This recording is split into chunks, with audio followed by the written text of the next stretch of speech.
So we have a bit of a problem.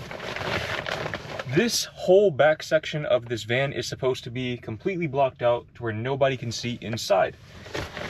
But as you can see, this back window cover is not on.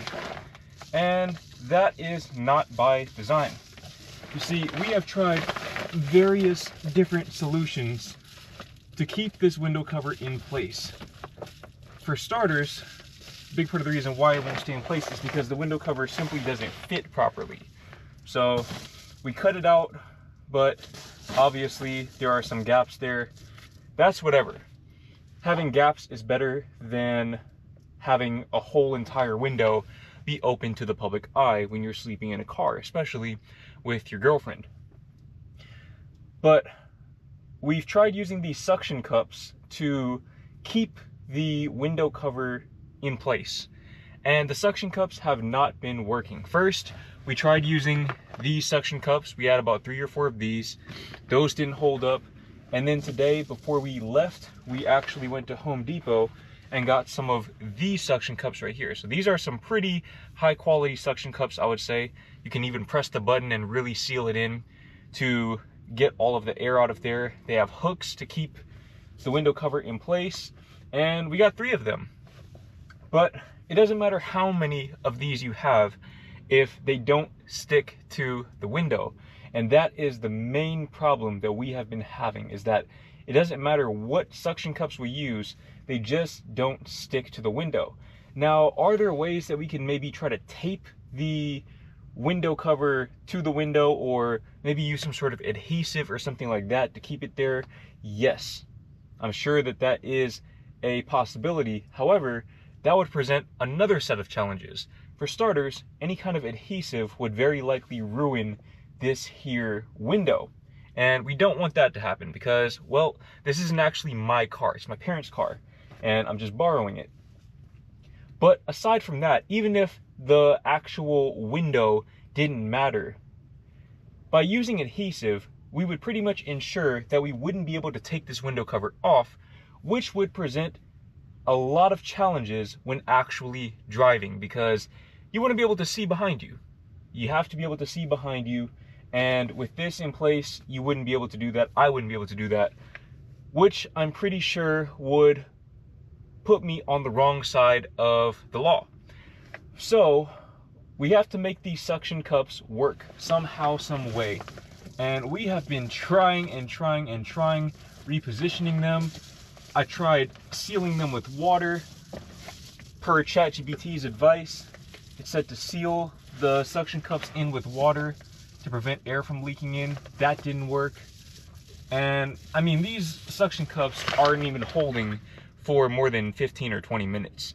So it's definitely very, very inconvenient, but it's not even just a minor nuisance. Again, this is the biggest window in the back of the car, and it's literally right above our heads. And even though we're not necessarily stealth camping today, we're sleeping at a Love's travel station, which, I mean, travelers like myself and my girlfriend come a dime a dozen to places like this. But even though we're not stealth camping, just the possibility, just the idea that we could be lying here in bed like this, and we look up in the morning and just see somebody staring at us, is a very, very disturbing idea. So we're pretty much set up for the night. We have everything organized, and we will be doing a full van tour very, very soon. I'll probably film that later today or something like that. But this right here is pretty much the only constraint in place. Also, to be fair, there is a sign in front of the parking lot that I'm in that says that this parking lot is for customers only. Granted, I did make a purchase, but it also says 1 hour parking. And we've already been here for longer than 1 hour, and we intend on being here for at least a few more. So I don't really know if we're technically allowed to sleep here. I see other cars in other parts of the parking lot, so maybe we'll just join them, because I mean, they can't tow all of us, right? Right? I hope not. But this has really been stressing me out, I'm not gonna lie. And it really kind of set us back a few hours, and it's actually the main reason why we aren't at our destination is because we've spent literal hours trying to figure this thing out. And you can see it's holding up very well right now. It's deceptive in that way. It'll have you thinking that everything's going just fine, and then when you least expect it, it'll just fall. And I don't really know why that is. I still don't understand that. If you're a window expert, please enlighten me on this. Please enlighten me on some sort of tactics that we can use maybe. It could be possible that the window itself is just dirty, but I'm not really buying that because I don't see how this window would be any dirtier than the front window, and the suction cup in the front holds up just fine. But right now I'm sitting in the back of this van alone. My girlfriend is currently in the Love's travel station doing her nightly routine, brushing her teeth, things of that nature. It is currently, oh gosh, it is 5:05 a.m., 5:06 a.m. now, which is obviously very, very late or very, very early, depending on how you perceive that, depending on your schedule. But I'm not sleepy in the slightest, so what I'm gonna do is I'm going to go ahead and put down a little melatonin, a little time release melatonin. Hopefully that'll help me kind of calm down a little bit, because we do have some more driving to do tomorrow, at least a couple of hours, and then all of the touring that we do in the city that we're in, which I can't wait to show you. I'm really excited to show you this city and give you a little more background, a little more context as to who I am and how I ended up being the way I am, making videos like this one, or making decisions like this one to just live in a van for 3 weeks or whatever, or move overseas, etc., etc. But maybe you're my good luck charm, because it seems like these window covers are holding up pretty nicely. I really, really hope they do. I really hope they do, because once we get that sorted, we're good. We are pretty much good.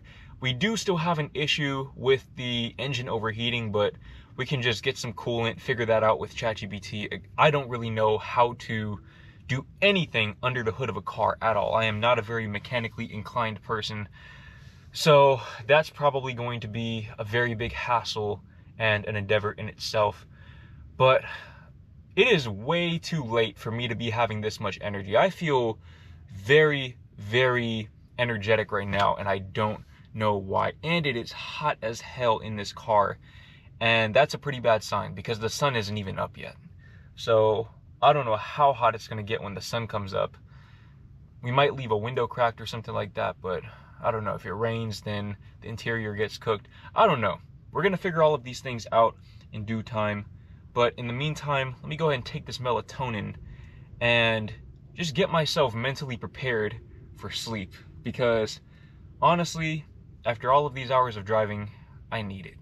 Okay, literally right after I turned the camera off and took that melatonin, this suction cup fell off. You can't make this up. I might need to just leave this camera on all night, because again, I really think that you might be my good luck charm. But I mentioned earlier that we're not really stealth camping tonight, and again, that's because we're staying at this Love's travel shop, travel station, whatever you want to call it. Basically, if you don't know what it is, it's kind of like a convenience store slash gas station that is specifically catered to people who are taking these long road trips. So truck drivers, people like myself, etc., etc. And generally, you're fine sleeping at places like this. You don't have to worry about being stealth, hence me having this super, super bright light on, which everyone in the parking lot can probably see through those gaps in the window covers. But I digress. If we don't get this back window situation handled, then we aren't going to be able to do anything remotely resembling stealth camping. Because if people can see in your car, if they can see you sleeping in there, you're not stealth camping, you're just camping. And that is a great way to get the police called on you. So we have to get this sorted out, and it's really, really aggravating. Whenever I was living in my car, when I was sleeping in the Mazda CX-5 that I had back in the day, in another life, that car actually had fitted window covers. So I went on Amazon, I invested maybe $50-ish into some fitted window covers, and those worked absolute wonders. I tried to find something similar for this car, but I guess because it's a lot older, they just didn't have it. So, very big bummer. But worst case scenario, we might try maybe moving our setup around and just using a curtain for the back. We can't really use a curtain with the way our beds are set up right now, because you probably can't see from over there, but basically this curves inward like that. So it curves back. So whenever you have a curtain coming from the top, it goes down, and it basically kills all of this space right here, which is absolutely essential. When you're in a car, especially with two people, space is an absolute premium. I don't want to show you too much yet because, again, I'm going to give you a full-on tour in the future, very near future. But I don't know. I don't really know what we're going to do about that. I know it probably seems like a trivial thing to stress about, but if you've ever done this van life, car life thing before, then you probably feel my stress. You can definitely empathize with the way I'm feeling right now. Those window covers are literally one of the most important things to establishing a high quality of life for this inherently rugged and difficult lifestyle. So, I don't know. It's staying up right now, but I mean, based on literally the whole entire trip thus far, it's not really too promising. I'm not feeling very optimistic about this.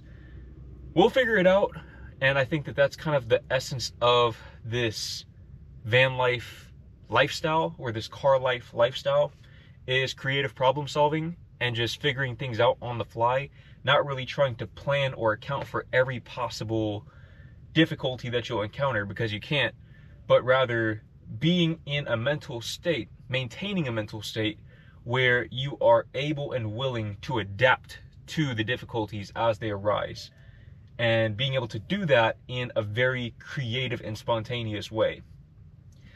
That mindset is being put to the test very, very early, because we are literally 12 hours into this journey. And there she is. Oh. She finally made it back. Yep. We almost had a whole disaster moment because I went ahead and moved the car while she was inside, and then she was panicking about if she was gonna get in the right car or not, yeah, and mess around and get kidnapped. But you said you wanted to inflate the bed. You want to go ahead and demonstrate how that's done? Do you remember? So you didn't sound very confident. We have a thingy for that. This. Haha. Yep. You have this. And then you have this little thing here. And then oh, don't trip now. Do not fall in this van. And then here you have the, I don't know what it's called. Little valve. Valve. And then you pull this part off. And then you have this nipple part. Yep. And I'm gonna put it on, and then you can open this. And you're gonna catch some air. And then you're gonna close it. And then you're gonna squish it in there. Like Good so. Is that enough? It's up to you. A little bit more. But that's how you do it. You'd love to see it. And then with this bed right here, it's a slightly different one. You basically just pull off this little valve. The pump is basically attached to the bed itself. So you just basically give it CPR. You just push like that. And then you seal the valve back up. And there you go. So what are your overarching concerns about this first night? What are some of the fears that are going through your mind right now? Well, first of all, I was like, okay, am I walking up to the right car?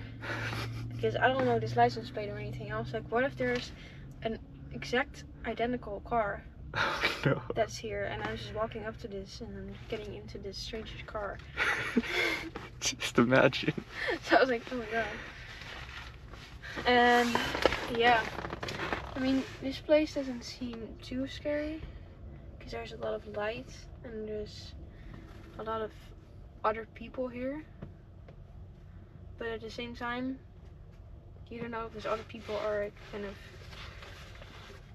yeah. Yeah. Everything went well with night routine. Went pretty smoothly. Were the stall gaps in the women's restroom super, super huge?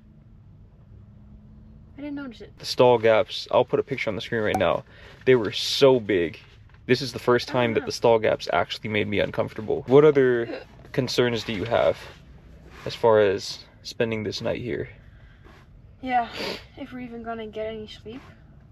I just took a melatonin, so I'm gonna get some kind of sleep. Yeah, I mean, I'm pretty tired, but I'm not. no. I don't know if I'll feel comfortable enough or something. Or if it's just too hot. Yeah, it is kind of hot in here, actually. But it's not as bad as I would have thought. But probably when we wake up, it's gonna be crazy. It's gonna be hot as hell in here. So that's what I'm kind of concerned about, is how long we'll be able to sleep for. Yeah, I'm aiming for around 3 to 4 hours. But you don't really need to get a whole lot of sleep because you could just sleep on the way because I'm driving. Yeah, but I don't want to do that because, like, I already felt sleepy today. But then I was like, I don't want to do that because then you have to drive alone. That's what the aux cord is for. Yeah, still. I could drive alone. You need some company.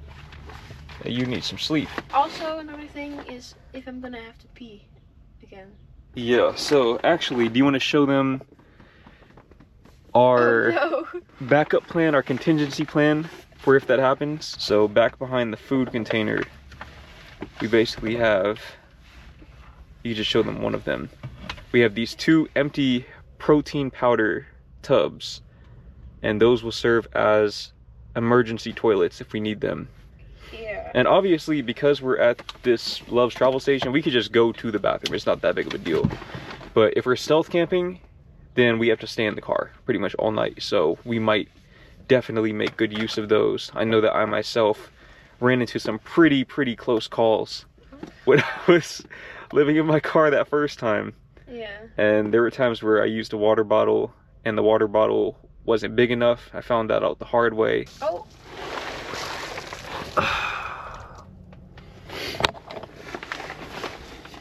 You hate to see it. Yeah, I pretty much spent the previous 10 minutes before you came here just voicing my concerns about this window cover in particular and all of the excess issues that it's probably going to create if it keeps falling like this. Yeah. And how urgent it is that we get this situated. Alright, so we just completed our first night in the van. It's about 9:30. I don't know about you, but I probably fell asleep around 7:30, 8 o'clock, something like that. So, working with very limited sleep. You want to explain, because I can't really find the words right now because I literally just woke up, but do you want to explain how hot it is in this car right now? I feel like I don't have the capacity in my brain It is to so think hot. right now. It is Like, so hot in this car. yes, it's like a sauna, Yeah. and I can't breathe. Yeah. I feel like it does get really stuffy in the back like that. Yeah. But this window cover probably fell at least, what, 8 times in those couple of hours? Yeah. I mean, that was really problematic. But at a certain point, I just said, hey, if they look inside, then they look inside, because you have the blanket over you and everything. So if they look inside, they're just going to see me.